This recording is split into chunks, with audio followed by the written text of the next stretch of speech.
Ang halimbawa ni Abraham, Roma 4 verse 1-12.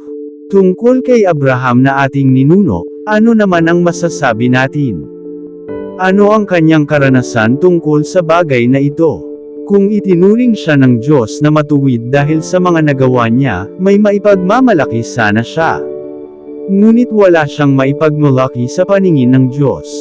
Ano ang sinasabi ng kasulatan? Si Abraham ay sumampalataya sa Diyos at dahil dito, siya ay itinuring ng Diyos na matuwid.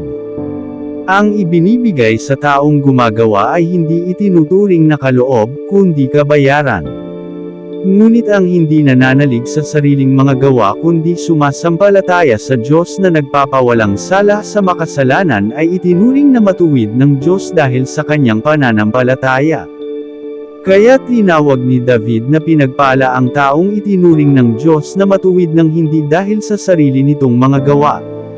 Sinabi niya, pinagpala ang mga taong pinatawad na ang pagsuway, at ang mga taong pinawi na ang mga kasalanan. Pinagpala ang taong hindi napagbabayaran ng Panginoon sa kanyang mga kasalanan. Ang pagpapala kayang ito'y para lamang sa mga tuli. Hindi, ito'y para rin sa mga dituli. Sinasabi natin, batay sa kasulatan na itinuring na matuwid ng Diyos si Abraham dahil sa kanyang pananampalataya. Kailan iyon nangyari? Bago siya tinuli, o pagkatapos?